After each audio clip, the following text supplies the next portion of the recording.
আমাদের অনুষ্ঠানকে আরও গৌরবময় করতে আজ আমরা একজন বিশিষ্ট কবি, গবেষক, লেখক ও সাহিত্যিককে মঞ্চে আমন্ত্রণ জানাতে যাচ্ছি। আমরা অত্যন্ত গর্বিত ও আনন্দিত যে বাংলাদেশের ভাষা, সাহিত্য, গবেষণা ও সংস্কৃত শিল্পকে দীর্ঘকালের জন্য সমৃদ্ধ করেছেন এমন একজন প্রতিভাবান মানুষ আমাদের মাঝে আছেন। তিনি আর কেউ নন, ডক্টর শিহাব শাহরিয়ার স্যার। তিনি একাধারে কবি, গবেষক, প্রাবন্ধিক, নাট্যকার, গীতিকার, সাহিত্য সমালোচক ও উপস্থাপক। 4 দশকেরও বেশি সময় ধরে বাংলা ভাষা ও সাহিত্যে কাজ করেছেন। মঞ্চে আসছেন শিহাব শাহরিয়ার স্যার। আমরা করতালি দিয়ে স্যারকে স্বাগত জানাই। এর মধ্যে আমি একটা ঘোষণা দিতে যাচ্ছি। বাংলা মিডিয়ামের স্টুডেন্ট যারা রয়েছে, তোমরা কাইন্ডলি ডান পাশের সিঁড়ি দিয়ে স্টেজের ব্যাক স্টেজে চলে আসো। বাংলা মিডিয়ামের শিক্ষার্থীরা কাইন্ডলি বাম পাশের সিঁড়ি দিয়ে চলে আসো, দ্রুত মঞ্চের পিছনে। শুভ অপরাহ্ন।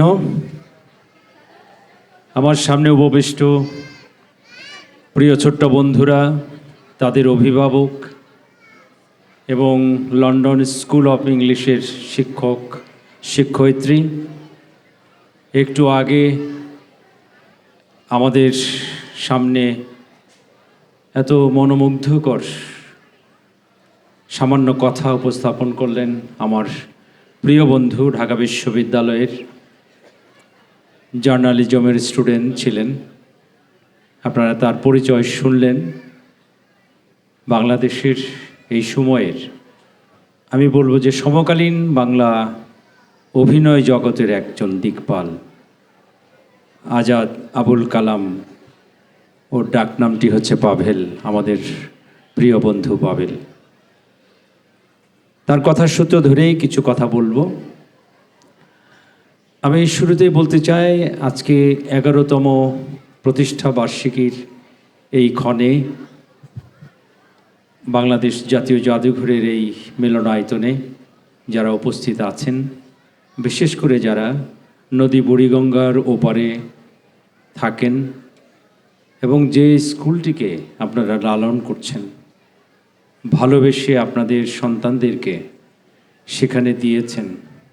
একটু আগে আমরা দেখলাম এখানে যারা পুরস্কৃত হলো, অত্যন্ত মেধাবী এই শিক্ষার্থীদেরকে আমার ভালো লাগলো। বন্ধু পাভেল বললেন যে নাচটি হলো কি অসাধারণ, এই শিশুদের নাচ। আমি এক সময় কচিকাছার চাঁদের হাট শিশু সংগঠনটি করতাম, সারাদিন বাচ্চাদের সঙ্গে থাকতাম। তখন বিশ্ববিদ্যালয় এরশাদের ভ্যাকেশন কারণে বন্ধ। সেই সময়টাতে 80-র দশকে আমি বাচ্চাদের নিয়ে কাজ করতাম। আমার ভালো লাগে। আমার বাবা একজন শিক্ষক কিভাবে নিজের স্বপ্ন দেখে এবং তার সন্তান তুল্য শিক্ষার্থীদেরকে কিভাবে স্বপ্ন দেখায়। লন্ডন স্কুল অফ ইংলিশের সাথে আমার জড়িয়ে পড়া এই জাদুঘরেই যারা গত বছর ছিলেন, আমি বলেছি আমি এই প্রতিষ্ঠানটির সংস্কৃতি বিষয়ক মন্ত্রণালয়ের অধীনে এই জাতীয় জাদুঘরে আমি পরিচালক হিসেবে অবসর গ্রহণ করেছি 2023 সালে। আমি যখন দায়িত্বে ছিলাম এখানে শিক্ষা ডিপার্টমেন্টের হেড হিসেবে, তখন জনশিক্ষা, তখন এই অডিটোরিয়াম আমারই অধীনে ছিল।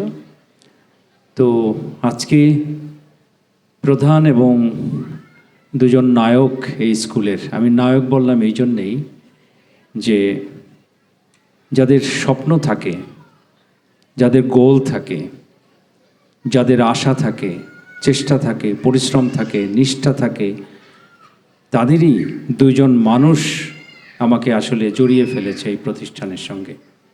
একজন প্রতিষ্ঠাতা মোহাম্মদ ইউনুস মিয়া এবং আরেকজন মোহাম্মদ ফিরোজ। আমি আসলে দেখেছি, আমি শিক্ষকের দৃষ্টিতে পড়ে বলছি, এই দুজন মানুষের যে অধ্যাবসায়, এই মানুষের যে নিষ্ঠা। আপনারা জানেন যে বুড়িগঙ্গা নদীর ওই পারে একসময় অনালোকিত, এই কথাটি আমি বারবার বলি এই জন্যই যে কেরানীগঞ্জ একসময় অন্ধকারে ডুবেছিল। সেখানে একটি পদ্ম ফুলের মতো একটি মোমবাতি থেকে আস্তে আস্তে একটি ইলেকট্রিক বাল্বের মধ্য দিয়ে তারা অভিযাত্রা করছে, তারা এগিয়ে যাচ্ছে। আমি দুইজন মানুষকে দেখেছি পরিচয় হওয়ার পর থেকে। এখানে প্রথম যে অনুষ্ঠানে আমাকে আমন্ত্রণ জানানো হয়, আমি সেই অনুষ্ঠানে আসার পর থেকেই তাদের দেখেছি তারা কিভাবে আমার সঙ্গে জড়িয়ে আছে। আমি আমার আত্মার জায়গায় তারা ঢুকে গেছে। এই যে একটা টানের জন্যে আমি নিজেও জড়িয়ে গেছি। কারণ এক হচ্ছে শিক্ষা, যেটি আলো ছড়ায়, যেটি সমাজকে আলোকিত করে, মানুষকে নান্দনিক একটি জায়গায় নিয়ে যায়।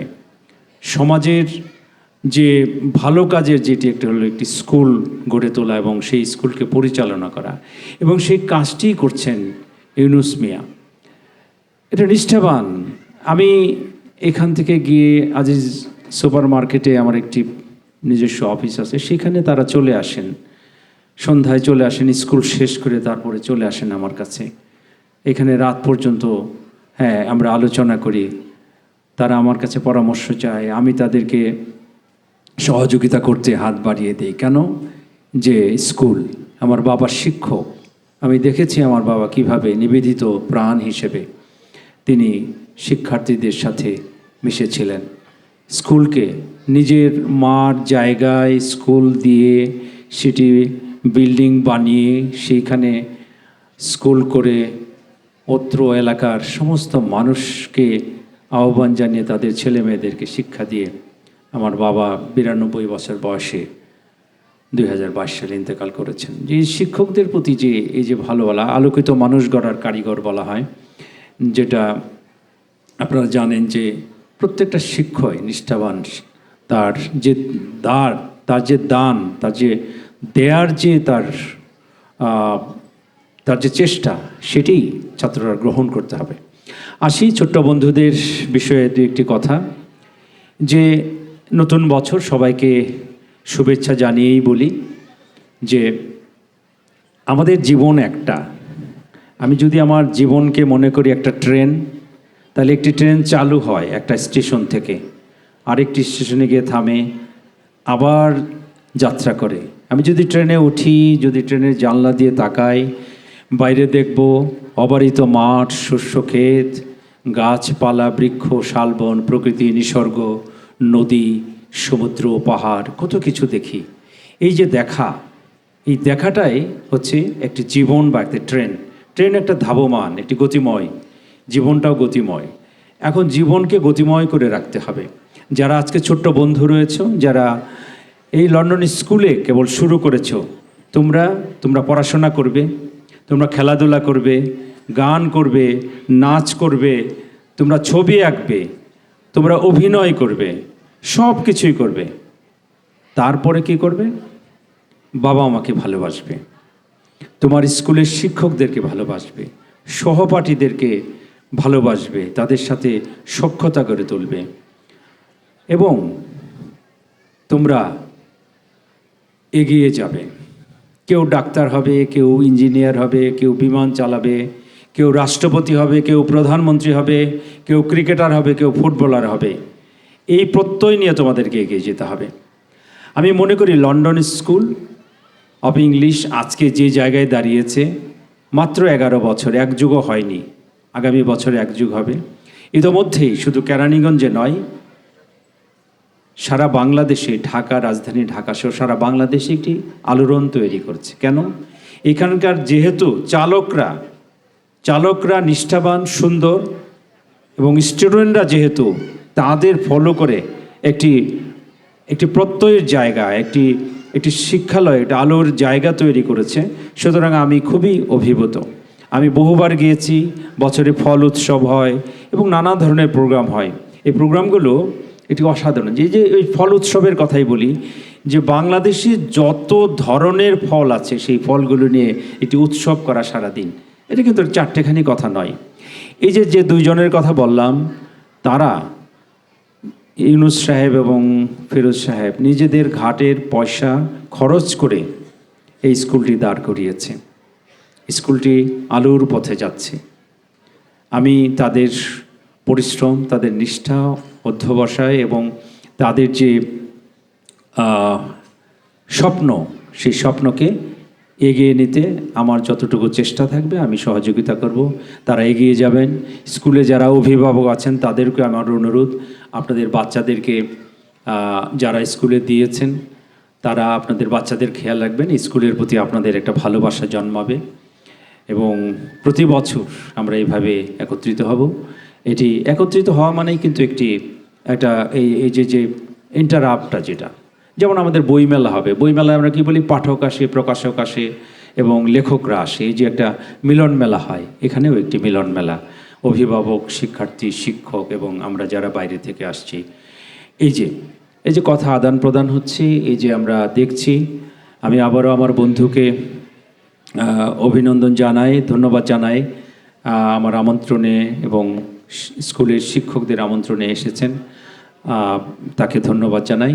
এবং জুয়েল আইজ, বিশ্ব খ্যাতিসম্পন্ন জাদুঘর, তিনি এসেছিলেন, প্রতি বছরই আসেন, আসবেন। আমাদের বিশিষ্ট অভিনেতা এবং চিত্রকর আফজাল হোসেন কিছুক্ষণ পরে আসবেন। আনিসুল হক আসবেন, বিশিষ্ট সাংবাদিক, কথা সাহিত্যিক, কবি, তাদের কাছ থেকেও কথা শুনবেন।